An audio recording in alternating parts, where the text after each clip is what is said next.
Hello everyone, this is Allan. My name is Bazanye and Bazanye, aka the Rain Man. I have been described as a video content expert. Under the description, I have gotten to work with a preeminent digital media company, and this is my colleague who shall introduce himself in a similar manner. The only thing I can flex about is that I work with Bazanye. That name has actually got me because anyone I meet, so where do you work? Big Mac? I don't think. Do you know Bazanye? Oh yes, yeah, that's the guy. I work with him. If anything, he's like below me. I used to be famous. I wouldn't say I have fame as such anymore, but what I do have is a reputation, which means that I don't have people who admire me for the work that I do, but they do know that I am capable of very good work because they have heard from people who have admired the work that I do. I mean, I have something similar, but like you have a reputation, I have looks. Not like good looks per se, but I have this, like imagine if you say, oh, the cameraman is coming at 2. People are expecting like some small guy like John to show up with a camera and some flashing thing. Then a guy like me who's driving an SUV and I come out with a camera and guys are like, you know what, we're planning to pay 200K, but here this guy. This is something which a lot of people are not going to consider when they're making their video content storytelling. People tend to concentrate a lot on the plot aspect of it and not really concentrate on things like that. Like say the size of the photographer, the vehicle in which the photographer arrives, the manner in which the photographer will move. Like, because Alan, you don't take small steps. You know, you walk with your embaligas, they call them. Oh yes, I have that Ronaldo. Yes, a swagger of some sort. You're always on time. I have a limp that I turned into swag. A limp. Yeah. Exactly. Yeah, people think it's a bounce, it's a limp. Yeah, it's a very 90s thing. You really learned a lot from your elders. Yeah, definitely. So yeah, that's what I have. So like people tell me like, man, I really like the work that you do. I really want to work with you. And these guys, I can promise you, have never seen any single work I have done. But I just look like as if I make good work. Sometimes I have like some good content out there, but I do feel like I have been gruesomely overpaid. I don't want to sound like I'm chastising you again, young man. Okay. But you need to understand, from the benefit of my experience, I can tell you this. And I think that you have a lot to learn from me in this regard. Never undersell yourself on public media. Never be modest on public media. If people are watching, afadhali they hear you say that I am the best that ever did it. Then let them say, let us check him out and see if he's telling the truth. You don't tell them that I'm good, maybe. We've talked about this before. And also, let us not lie about it. Just tell them the truth. Tell them that you are one of the best. No, we have talked about this before. I spend a lot of data on Ugandan videos, so please tell them. We've talked about this before, and John is letting us know to move forward. But I'm trying to. I'm not going to accept. No, we have talked about my philosophy. Is you see in the world there are alphas and there are betas. I told you my philosophy is being the best beta that there is. I beta myself into everything.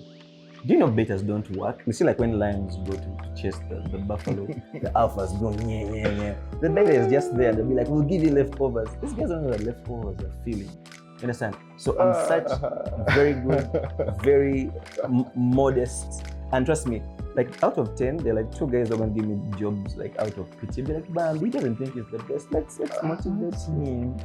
That's me. Just remember, because I just realized that I baited myself into getting a wife. The person who what you call it, one of the people who promotes this theory of that human males are like wild dogs, alpha, beta, whatever. Yeah, isn't he in prison scared of cockroaches? He tweeted that, they're cockroaches. And okay, this is our opening segment done. So I'm going to move over to John, and then after we shall have another one talk about bars and why you hate Andrew Tate. I don't even know Andrew Tate. I'm just you have your entire content of the last month has been Andrew Tate. I've just been amused at the concept of a person who sells it, because I never really paid attention to him until I found like a meme of him complaining about cockroaches. They said, what's so funny about this? I don't know why you're and not that's when I began being told. I don't know why you're not making NRM money, because you're very good at being on the side of the matrix. Literally, I don't know who Andrew. I don't know what Andrew Tate is. I never paid any attention. Andrew Tate is being attacked by the matrix. So we're here talking about creating content. So how do you define storytelling in the context of creating content? My brain has edited that question. Answer it. How do you define storytelling? You want to define a story as following the rules of the narrative structure, beginning, middle, end. You start over here, then you proceed to this place, and there's a route through which you go, and that is the story. So of course, a meme isn't going to be a story. It doesn't have beginning and an end. That's the definition of storytelling. However, when you talk about creating content within context of digital marketing and social media, you find that no one is going to say that memes are not storytelling. No one is going to say that a TikTok is not storytelling, because it really does serve the same purpose. It has the same effect as so it serves the same purpose. And in which case, the classic definition of storytelling and the classic definition of content creation have been blurred together, and it's just basically begged the question. That storytelling is just telling someone something that is going to elicit a reaction from them, regardless of whether it's the classic narration. And content creation is simply, there was no content here, now there is, and the process of moving from it not being there to it being there is the creation of that content. Give us an example of any content you put out there. Let's talk about coming. Is it coming? Comes in? Comes in. Comes in. It's like a comic strip of some kind, where you just have like one person has a conversation with this other character. It's a squirrel with a bit of sass. Put that out there, people look at it and they laugh.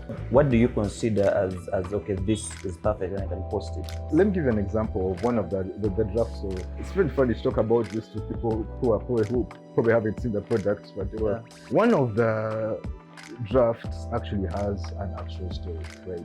Wherein what happens is that we begin with me speaking to Kamzi the squirrel about me going on a date. Okay.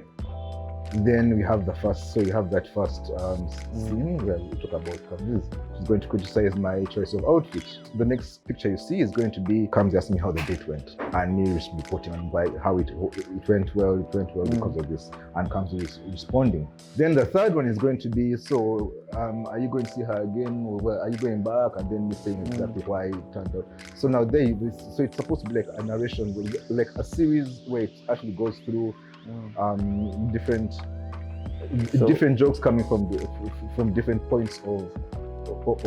So are you only releasing it a strip at a time because of the way the world is today, that people cannot consume a lot of media at once, and so you're breaking down? No, first I don't believe that the idea that people do not consume, that people are not going to, because I myself, if you're a communicator, because you find a lot of this happening around in this industry, where professional communicators seem to think that they are like some kind of gods on a hill, and they are speaking down to the people in the masses, and whatever you say, then you just receive our content and then you leave. And they don't even seem to realize that down there people are not listening. I give you the example of like a person who's got a muzindalo. Muzindalo is a microphone and a speaker, and they put themselves on the side of the road. Wait, are you going for street preachers? Street preachers, exactly. Because this is the thing. Now we all know, those of us who believe in the gospel of Christ, we all know that this is an important message that people need to hear. Definitely. But the method these guys have taken, no one is listening to them. You never see a person stop. You never see a crowd that has gathered the way they would gather to when Jesus was preaching. You never see a crowd that has gathered to listen to this street preacher. Everyone is just walking. And it's because these guys, and they continue doing it. They proliferate. The same system is, the same method is replicated all over the place. Every jack corner, every street corner, there's another person. They go to temporary stops. Like, this guy is only here particular amount of time. Yes, and like no one is going to be there for long enough to even hear. To steal your joke that you made like 6-8 years ago, was that people watch season 1 episode 2 and come back next week and watch season 4 episode 7. Yes, because then come back next you're going to walk past today and the Lord said, but by the time you preaches, the man has your body has already passed. The next time you pass by, you're going to be hearing something else. Street preacher would actually find themselves a captive audience, like how we used to do back in the days. Back in the day, you used to go to sit inside the taxi. And everyone in the taxi, no one is moving until you reach the stage. So they're going to hear what you're saying. They have a captive audience. What we did was you go to an anthill, you scream on the top of your voice. Then guys gather and you're like, okay, well, I have you here. The first thing you do is gather people's attention. And while you've got their attention, give them the message. So you scream on the top of the anthill. Yeah. I think it's best to always approach it from the point of view of the audience. Me as a member of an audience, if someone tells me that we want you to sell these Puma shoes, I think now me as a person who buys Pumas, what would make me buy it? What would make me pay attention to this advert? What are my own personal behaviors when it comes to consuming content online? Or I have a small attention span. Yeah. But I am capable. I can't have a conversation with you for more than 10 minutes without changing. Unless it's for something that you really like jazz. Exactly. Jazz, you can talk about jazz. Exactly. Because you see, if it's, and that's the thing, if I'm able to spend 3 hours watching an MCU movie without moving, and then you tell me that I don't have enough attention span to watch a 5-minute YouTube So video. basically, our content should be captivating enough first to get someone's attention. And then while you have their attention, give them the content. Exactly. Like, I like that Coke, Coke figured out, I tweeted about this, like Coke figured out their formula for advertising. It's black, nice looking families cooking food. So like, you like food, you like nice looking people, right? Then while they're making their food, there's a Coke bottle in there, there's a Coke, and they drink and enjoy the food, and like that works for them. So their attention, that thing, like that is pretty much the classic theory of advertising, which is what we learned in school in 1970 when I was doing mass communication in 1970. That is pretty much the basic theory of advertising. Just put your brand name next to something cool. That's all. That's it. Everything else you can add on. That is enthusiasm. But basically, that's Coca-Cola does it. Honestly, what does you think about? We have a lot of theories about the message, the ambience, this connection about how Coca-Cola is for the affluent, B class. But ultimately, maybe that all applies, yes. But ultimately, for me, the reason I think of Coca-Cola when I think of soda, because I saw something cool, and the word Coca-Cola was connected, and the word Coca-Cola entered my head. Like Batman and Superman were punching. Right where they punched, behind the background, there was McDonald's. Yes. So for you, if you like those two gladiators getting together, then you see the place. So just to bring it down to finish up, like, because we're giving advice to the masses, us as wise men. So what are the things that this colleague? Nice. What are the things that can capture attention, right? You look at visuals. Like if the video starts off looking really, really amazing, or if the graphic looks really, really nice, that's the first thing that brings.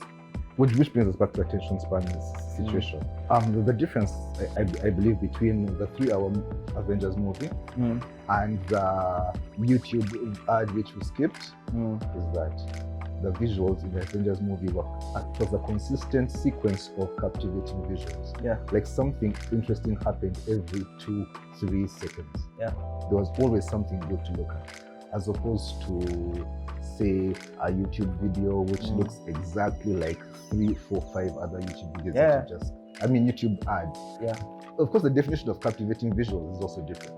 Because the Avengers thing, a person who is watching Avengers is not going to watch this video and say this captivating. But on the other hand, a person who is interested in watching the topic, it's Hulk and Iron Man. I wouldn't say Iron Man. I think of myself more like cool. Which Avenger do you think you are? Captain Fury. Captain Fury. Director Fury. You have never done anything that brings people together. You are the ultimate loner. What makes you think you're Nick Fury? You never work behind the curtains. You never pull strings. You were not from there. Behind. You are a front You line were not there. man. You don't know how many times I've done this. I have had a long career. Does anyone know who owns Swans Avenue? People think Benon owns it, but there's Julius Chaze in the background pulling strings, bringing people together. There's nothing about you that is Nick Fury, apart from you don't know my career. Old. You don't know my career, first of all, apart from that. I do know your career. From high school, you got a job at New Village. The first team of writers I put together was called Sizzler. It was a fallout in the Sunday Vision when I was society editor. I don't know how many people remember Urban Legend Kambala. launched as our website. We got a super blog of about 5 people. Okay, you're retired Nick Fury. Yes. It's like Nick Fury has to guys. I don't know if you guys And I are don't part of the know Avengers. if I need to mention that there was a time when I met a man called Musa and another man called Bazanye and Allan, and we put together quite a number of concepts. We had some people called Bobo and Scott. We had by the way, yes, me and Baz are the creators. Me and Baz are the creators of we had Bobo and Scott. Suki, we had an interview. We put quite a bit of content together. True. I mean, we pretty much started open plan, we just didn't go that far with it. Yeah. I mean, I accept. Thank you very much. So now you understand that I am indeed literary. Yeah, I have indeed put together like teams of exceptional people. If someone is interested in how can I tell stories and make content on digital media, now they're going to watch this video and they're going to see two men on a couch. Now this visual, of course, the thing is that we are very interesting people, so everything we are saying is interesting. We're not, we don't have the arms and M's and the greeting so how tell us in your your own words. No, so we have the consistently fast-paced, and that is how you keep people. That is how you deal with the alleged short attention span of media. You just need to know who you're talking to and what you're telling them, what they are ready to listen to. And the best way to do that is by being one of them. You may know very well that if everything they say, if there's no point at which this person is saying something that I'm going to say, I'm going to stop now to cut this. And then I'm going to say, cool, as long as it takes. Yeah. Okay, so we got visuals. The question I have in here is like, now me, Alan, I'm a photo video guy. Visuals is everything that I do. It's very easy for me to get someone's attention like from the first second. Yes. And then now we have a writer. For you, how do you apply visuals do you have like a nice website? How do you capture attention like when you're writing? Okay, the great thing is that there's copywriting. Copywriting itself is one thing. That's just the words that accompany the picture. Many copywriters may not like the idea that copy is subservient to the visual. I think that's always the case. That it's really, no matter how funny your plan is, it's always working for the picture. Yeah. Although some copywriters feel otherwise. There's also the fact that as the writer in general, sometimes you're also writing the picture. You also the one who's going to say that like we have our copywriters say we're going to say I want a picture of a person who is picking their teeth with their small cut finger, and then someone comes along and sneers, and then they put the copy at the end. Now you see that at that point the words "ew" is the copy, for example. And then you tell people that brush your teeth every day with Bazanye toothpaste, and you won't have problems. I think that's the copy of it. Like, CEO doesn't use it, but if you use it. Exactly. So you see what happens here is that the writer has pretty much written the visual as well. So your point is like, if you're to be a good copywriter, in your copy, it should have this guy's mind racing to think of like, I'm going to get the perfect thing to go with that. Yes. So if someone has to ask, now which kind of image do you want for this copy, then clearly your copy has not. Either you need to collaborate with a very gifted visual person, and then you sit down and say, okay, now you know what, this is what you should do. Let's get someone picking their teeth. Let's have like the boss, the COO, who is in the meeting, and he's doing that. That's the visual. Okay, yes, let's get that. So now the visual person, then you've got the copy and you work together. Or if you don't have access to a talented videographer, creative person like Mr. Bazanye, and you're all alone, you just sit down yourself and say, okay, right, visual. COO in nice suit, licks teeth because has no manners and doesn't know how to get proper dental hygiene. Then copy. That's cool. So I mean, if you are a writer, you're not so much at a disadvantage as you would think. You just have to be extremely creative to write something, and when someone reads it, they can do what? They can really, their mind races to think which kind of thing I'm going to put together with this. Like recently, I mean, at Digimap, we had a copy of Death Announcement, and everyone thought it's going to be like this gruesome stamp. Apart from the designer we had, who for him the Death Announcements you're seeing is like there are flowers. On the copy there's this. So the first draft, everyone was like, yo, nothing about this. They're actually balloons. Like nothing about this says death announcement to Mr. Mosquito. You get, so at times, yes, you need to work with someone who is like really, really creative, and also maybe working with a group of creative people. Because here at Digimark, our boss is around. We are a group of what? Yes, that is true. Talented people. Let's talk about emotional connection. How do you add emotions to content? Maybe I can talk about this for this. So I mean, my approach to any video that I am going to make, or any content, whether pictures, videos, anything visual we're trying to create, we always ask ourselves, like, how do we want the person watching this to feel, right? Do you want this person to be happy? Do you want them to be sad? Do you want them to be concerned? Do you want them to jump out of the seats in laughter and burst out? So you need to know this before you even start shooting, before you start writing a script. You need to know what kind of emotion are you going about this. There's a time I went with a bunch of outside country people, and we were driving to some village school. And then when we got there, I was not actually going to shoot a video. But when we got there, they all had cameras, and it was like a government school. And they're like, oh, look, he has no shoes. Oh, his clothes are torn. So they all went to get content, and they were getting like what, sad content, like with sad, somber music. Flicking the nose, doing this, looking into the camera, even like scripting something like looking to, those shots whereby someone is staring into the camera. And I was like, you know what, I have my phone, let me also make my own content. So I was like, you know what, kids, come over here. What's up? What's your name? I said, you know what, do you guys like dancing? Like, hell yeah, we like dancing. We're like, no, let's dance. Put out some music, we danced. Now, the next day when we met and we're talking about content, everyone brought the content that they created, because I was supposed to teach them, show them. And then I showed them my content. And it was these kids in the same tone things, with the same mucus, scars and everything, but guess what they were doing? They were dancing.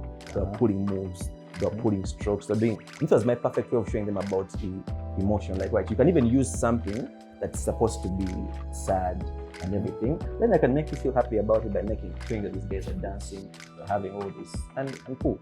So yeah, I mean, that you need to know what kind of emotion you're trying to bring up. We did some work recently, and our client told us, I want 5 emotions in one video.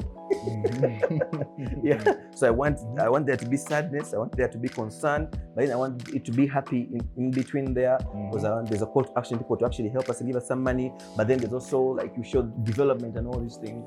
And I remember Maria Hill was like, yo, how are we going to pull this off? I was like, don't worry. We've been doing this for very many years. And yeah, we actually did pull up a video that had all these different emotions in there.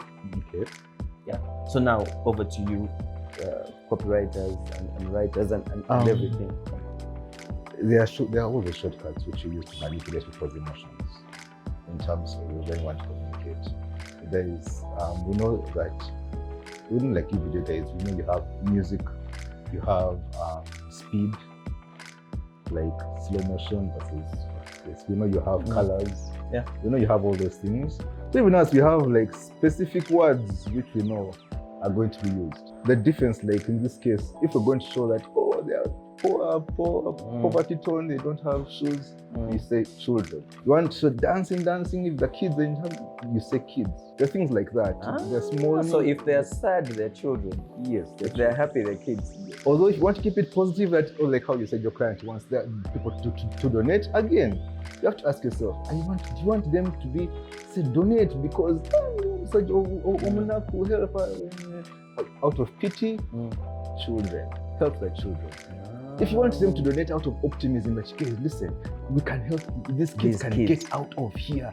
If it's up to you, then help the kids. Does this also work for women and ladies? Like, it actually very, very, very much does. When was the last time you heard anyone say we're going for ladies' night? I don't know if you still hang out with women who are young enough to go out in clubbing as a group of women. No, I'm a church guy. Okay, so in my day, when I was a younger man, when I used to, because what would happen is that you live with your boys, and you know you're going to find the ladies at the club. Oh. I know that on specific nights you're going to find ladies because they're giving free entrance, and it's called ladies' night. And so the girls get out, the women go out, they get out of campus, they get out of their school, they go there, and they wait for us to come and try to impress them. It's called ladies' night. People don't say we're going for ladies' night now. I know my children, the ones who are old enough to go, they say girls' night out. Different word. Oh. If you ever talk about women going, the women out there, it's going to be different. You're really going to expect them. It's going to be branch, isn't it? Women is branch now. Exactly. the word women tends to be very loaded in this day and age, because women is the term that is used most seriously when you're speaking about gender issues. Women. To the point when Woman. it's quite easy to offend someone by saying that let's hear from the ladies can be construed as condescending. Yeah. Or you do not want to be there in your gondis, in your group, in your conference room, and you refer to the female members of the board as the girls. You don't want to do that. Yeah. And what's so funny is like the same age group of, like, let me say, like uncles. Okay, like uncles. I didn't know that we are the uncles. Exactly. Like for us, we can still consider ourselves the boys. Boys has never been considered. Yeah. No one has ever told us that because you're boys, that means you're less. So Yeah. that is why. There's always a yeah. cool So, thing. but you see what I mean? Yeah. That the emotion is manipulated in terms of the different Certain nuances words. attached to the words. But it isn't just that. There's people. There's a musicality, or there's a rhythm. I'm sure. Length of sentences is something people don't really think about a lot. A long sentence is. That's my kind of writing. Yeah. I think that the more I explain what I'm trying to mean, the more you're going to get it, and that just throws people off my writing. But it isn't really just about you saying a lot. It's about how long it takes before you reach a comma. Once upon a time in a land far away, there lived 3 men. But let me tell you about these 3 guys. Different emotion. Then there's so many other tricks to that. There's what we call the assonance, there's what we call the alliteration, there's what we call the litotes. This must be your best vlog ever, because that actually need to explain about writing. Yeah, the one thing you've been doing for the last 5 years. There are very many tricks. You notice that they're there, and they really do help manipulate. Well, I say manipulate emotion because that is pretty much what they're doing. But also, you could say when you're being honest and sincere, you find that you tend to be natural. Okay, so now while we're talking about manipulating emotions, have you seen some mistakes that very many people do in trying to manipulate? Yeah, exactly. The one, of course, you mentioned is the street preacher who stands at the junction where no one is going to listen, instead of going to the market where people are forced to listen. There's also the fact that one meeting you should know of, like, you spend a lot of time saying, thank you, welcome to my YouTube channel. You got that from someone from a certain country where everyone has unlimited Wi-Fi.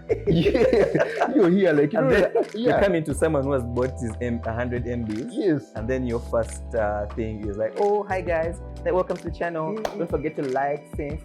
Before even start telling me that, tell me what I'm going to like, then tell me that by the way you liked it, subscribe to that. Because Epas just dropped another video. How long why am I going to stay here when I could be going there? You're competing right now.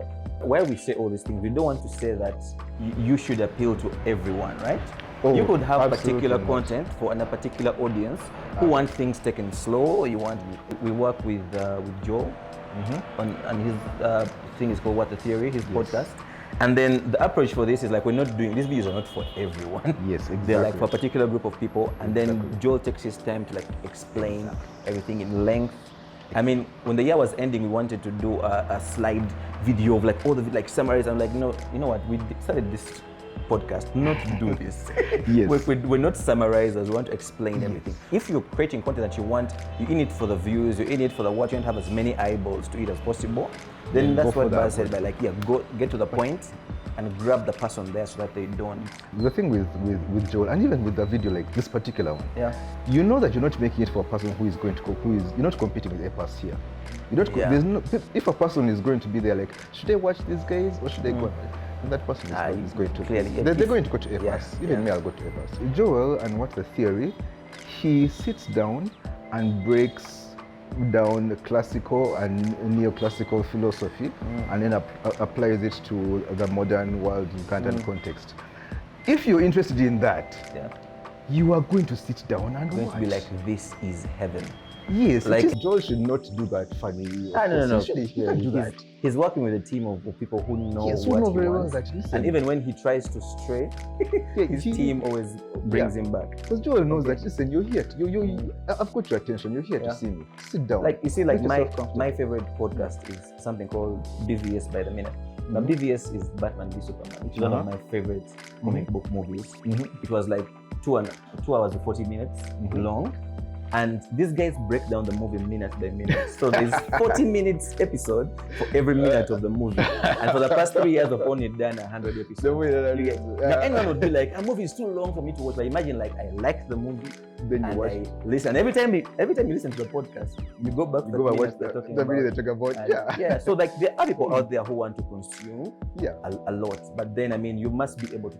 While you give a lot, you're talking to. You have to be well researched. You have to actually know what you're talking about. Yes. There's a bit of acting in there. Like me, this is not how I talk. Yeah, you're very inarticulate. Yeah, I'm very inarticulate. But I'm doing this for the video. So like you need to practice. You need to build up this character of who you are. So that you keep the eyeball here. I think that there are people who watch Joel's What's the Theory and also will be following Kamzi the Kamuji. Yeah. But you notice that Kamzi the Kamuji is very, very brief. I'm not going to expect anyone to spend more than a few seconds on that. Yeah. So the sentences are short. It's one frame, not like Suki was 4 frames. So you as long as they know that it can even be the same person, but within a different audience at that particular moment. Yeah. If you're in today I'm here, I'm the audience of a person who wants to understand philosophy. I want to understand something about what Hegel and Heidegger had to say about the nature of time.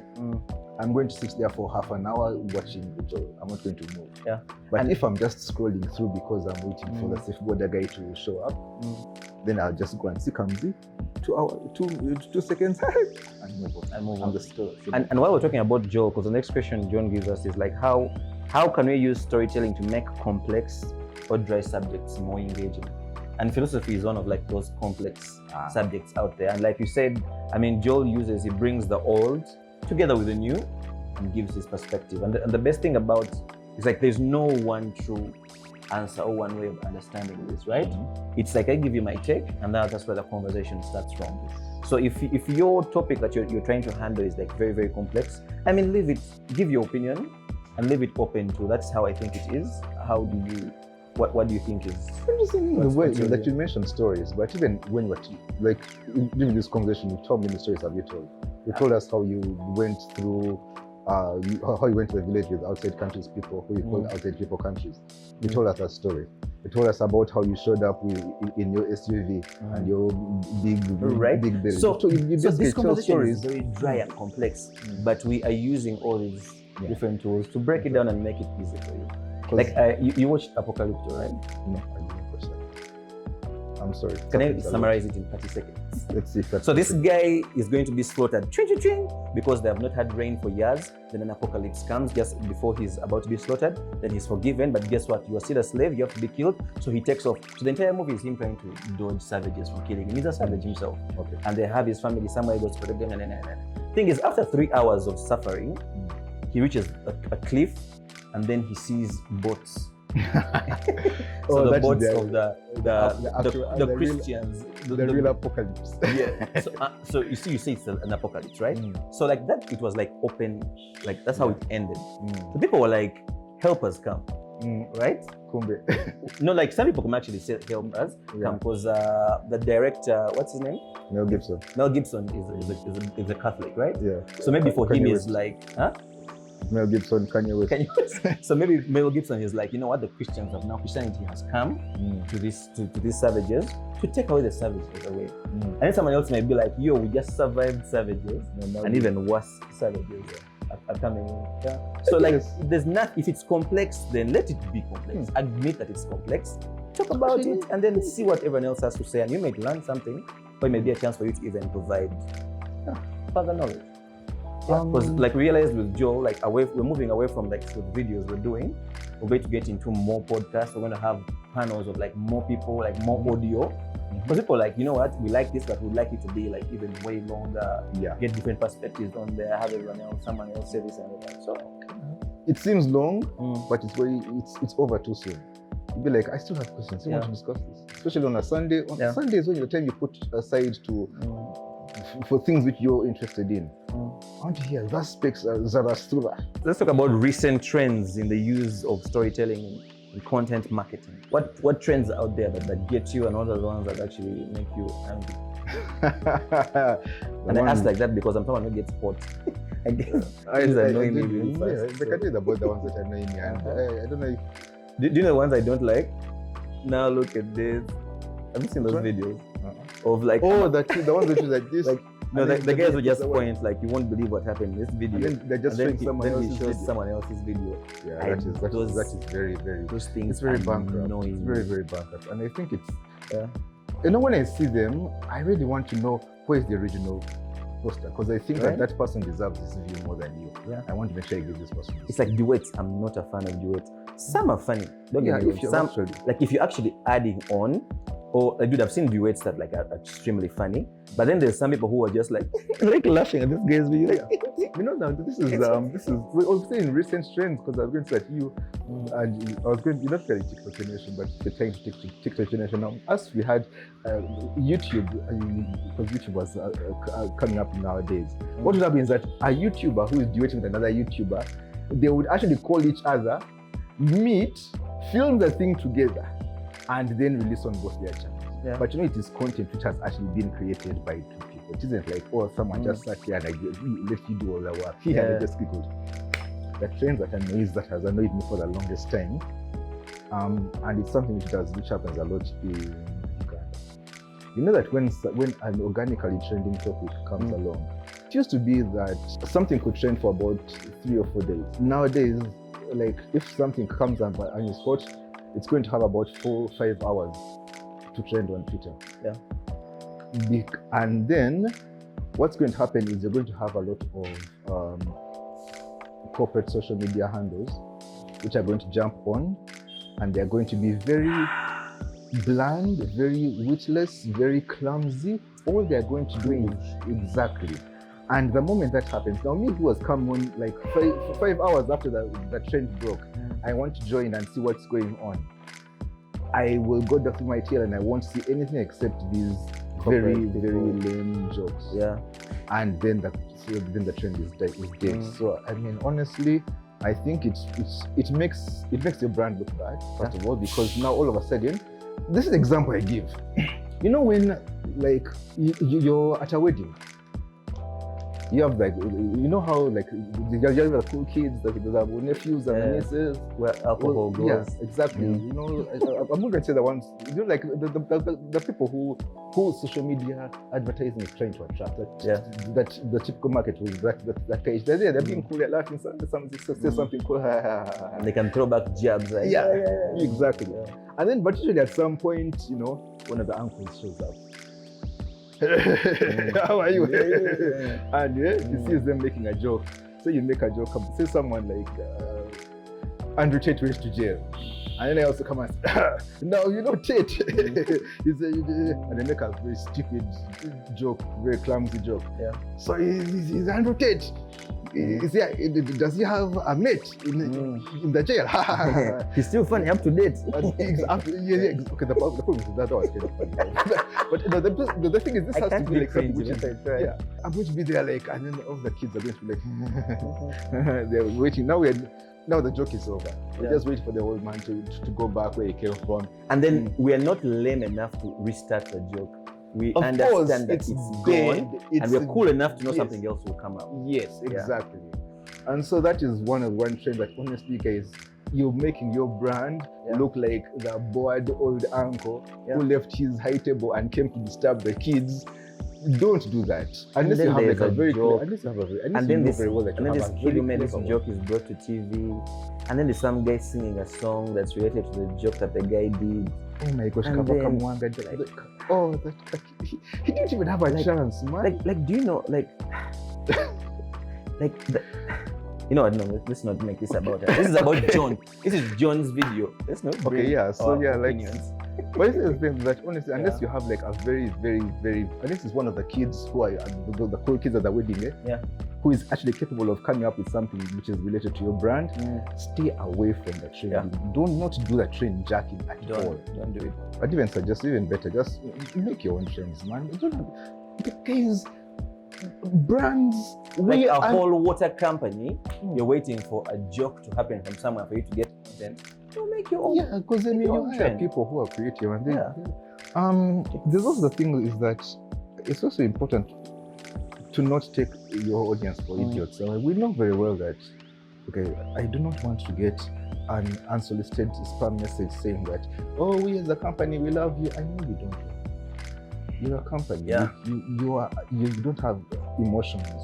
You paid someone to to poke me so that I can get money from you. And that's the issue of us high. I was going to say us high intellectuals. Of some things that we don't find appealing, there is a certain group of people. Because I've seen people who have posted a birthday message from Stanbic Bank. They're like, oh my God, thank you, Stanbic. And these people maybe love people who are wishing them happy birthday, right? So maybe some things may not work for us. In that what, case, what advice do you give to us people who get hot about cringy things? Some people find it fun. You get very happy on your birthday on Facebook. You don't even post because all you get is love and love and love and love. The day I put my birthday on Facebook, the day I realized I have only like 6 friends. Yeah, exactly. You start to realize that this is just people. They just say it just because they got the ludicrous loop, the social media algorithm, dopamine cycle thing is prompting them to press something. It's not real. It's not real love. It's not real caring. So the thing is, I guess you need to know who your audience is, man. Honestly, like you should. Like I know very well, I am a very, very highly valued customer of a certain cafe. Yeah, they know me very well. They love me there. But I don't know if they love me, but I tip very well. So they treat me very, very, very well, and I'm a regular. Yeah. Now, if those guys didn't send me anything on my birthday, I'd feel disappointed. Did they? They don't know what my birthday is. But now, and the same thing happens. Like I know that I'm going to my bank if I'm a valued customer, and I really know that I have a personal connection with this company. I would feel that I'd appreciate it. Because I got a message from Centenary, and I last used Centenary in 2007. Exactly, it's just it should be something genuine, or if not, here's the thing which I like about companies. Companies which have like a proper social media personality, you don't feel as if like it's a team of very tired copywriters who have been beaten over the head and they want to go home. You feel as if there's someone talking to you because they have created this personality from the ground up that, oh, I'm Taco Bell, I'm a cheeky person, I crack a lot of jokes. Yeah, exactly. I'm Coca-Cola, I am a huge family patriarch. I be there talking, I send you blessings. That's what Coca-Cola does. They show you family things and you be like, I cannot believe that Coca-Cola, it doesn't care about my family per se, but it can tell me stuff about family that, hey, your family function is missing some Coca-Cola. It makes the food taste better. You feel like is there. But so I think that to temper what you said in response to what I said is making me temper what I said and adjust it to say this. That the cringe thing isn't for them to pretend they love us, but that we need to create a persona which makes us believe the message they're giving us. Let them actually have a proper emotional connection, even if it's a small one. Like, I'm going to follow these guys because I know they're funny. Not because I like them or because but I mean, I'm going to, it's a funny thing, I'll laugh. This complex program to use with a blank space, but then they have like a helper. Yes. Yes. So like, you have your issues with the whole program and how it's not working, giving you what you want. But you feel like this guy gets me. Like this small, Clippy. This Clippy. Clippy was a meme, by the way. Yeah. So as we're closing this first video of one of one for this Jan, how do you want to close? Mass media of all forms, in terms of entertainment and culture and art and spreading stories and shows and literature and music, it has always been supported. The only reason it's able to survive and become free is because it is paid for through advertising. That is why we are able to like have a mass media. That's why we're able to get the great gains in culture and progression and democracy and charity and life and economic growth that we have had as a century since the mass media explosion is because advertising was possible.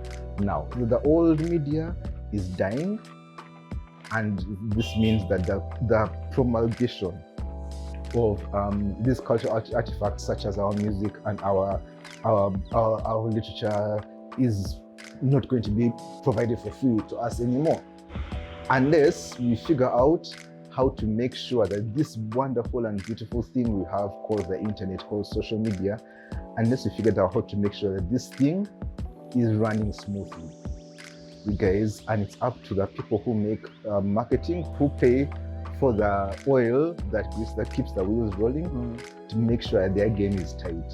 Okay, this isn't just about you people making enough money to buy yourself a new car and say that I'm chief digital media executive of my own company. This is about making sure that the next Chinua Achebe is able to reach 1 million Africans via their blog platform because it is supported by advertising from Elon Musk on Twitter. So that's why I say it's digital marketing is more important than just selling Coca-Cola and making money for us. We need to keep the internet alive. These guys are also paying for it, so we have to make sure that it keeps getting paid for. It stays lucrative. Oh, and also don't skip the ads on Ugandan content. If you're watching Uncle Mo, yeah, and an ad comes up. Yes, for us, not Ugandan ads. For Ugandan content. Ugandan content, yes. Now, you can skip a Ugandan ad because they have money, they're making the ad. But for creator who uploaded this video and you're watching it and an ad comes in. Now, for us, you won't skip our ads because our ads are going to be cool and interesting. But even if someone gives you like a lousy ad, if it's Ugandan content, pay for the ticket. Just watch the ad until it ends. Watch Epas's TikTok video while the ad is spinning, but don't, because you guys, we need Ugandan guys. They didn't make the stuff just so you can laugh for free. Yeah, they made it so you can not click for 5 seconds, then you can watch. Okay, over to you, Allan. No, I'm not going to mess with the. You use a lot of big words. Allow me to use. I'm not going to mess with the tapestry of your closing statement, and I'm going to just say that I agree with you, and let's go with that. Okay. Roll credits. To the next one. Don't be cringe. Love what you're doing. For video guys out there, figure out your style. Allow yourself to evolve. Don't do what everyone else is doing. The next episode in 2 weeks, if John allows.